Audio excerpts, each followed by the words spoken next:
We begin here. KwaZulu-Natal is now the epicenter of the fourth wave. It's also the epicenter for people who want to catch some waves. Law enforcement agencies are out in full force to ensure people are safe. They're focusing on traffic rules, crime and COVID-19 regulations. eNCA's Mawande Kheswa is checking out the situation and he joins us now live. Mawande, what is the situation on the N2 highway?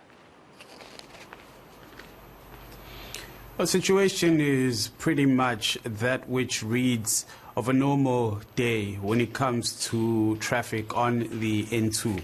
There isn't much in the way of incidents to speak about as far as the time that we spent outside monitoring the N2.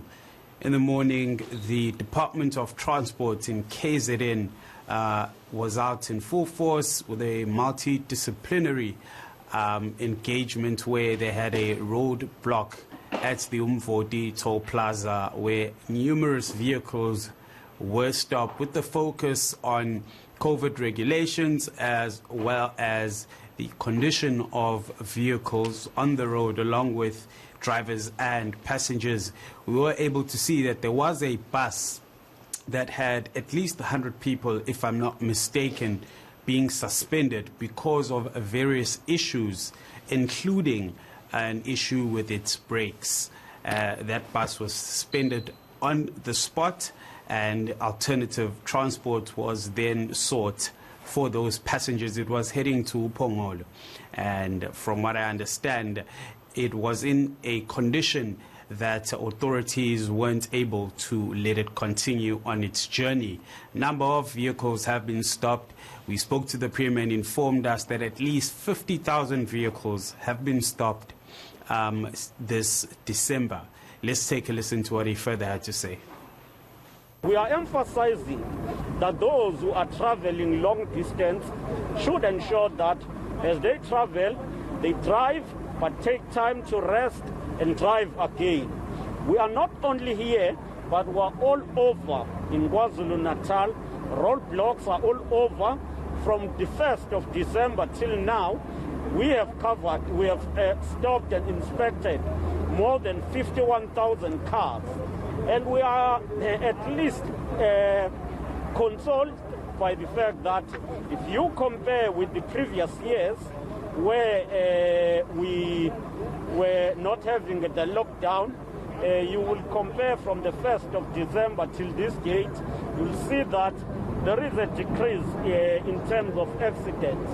That is about 20% decrease, but it's not the end. We will want to see more. We want to reach a point where the issue of road fatalities and accidents are not a concern, and we must ensure that we reduce and completely deal with the issue of accidents in our roads. So that's the message from the Premier, Sihlezi Galala Mawande. But with KZN becoming the epicenter for the COVID-19 pandemic, anything else that the government said about that particular issue, maybe the health department? I couldn't get your question there. The audio is breaking, but I did catch on to the fact that you're referring to the health department and the COVID-19 numbers.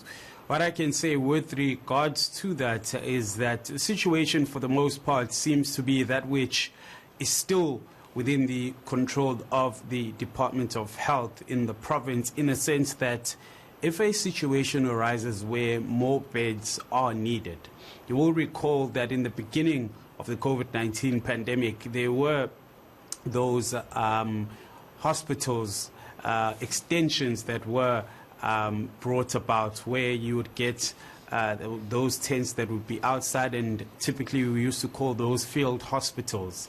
Now those are still around. They're being used by various hospitals on a day-to-day basis, and if beds are needed, those will be recommissioned and those beds would be available. So on that front, the department seemingly has things covered in terms of preparedness.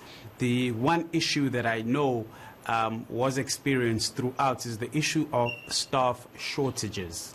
And at this point in time, we do know that there's been an increase in the number of healthcare workers that are testing positive for COVID-19, and this is adding further strain to the system, as initially there weren't enough healthcare workers, and that issue is exacerbated by the fact that many are getting ill, which is something that we know added to an issue that was faced at RK Khan, particularly when it comes to workers of the NHLS, where they weren't able to give people their results timelessly because of that shortage that was created by the increase of COVID-19 cases among healthcare workers, and that has affected things throughout.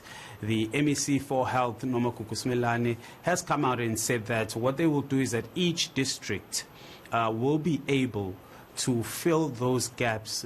If an issue arises at a particular health facility, there will be roving staff who will be able to go and fill in and kind of assist where needs be. So that is the plan that they have put in place to deal with such a situation.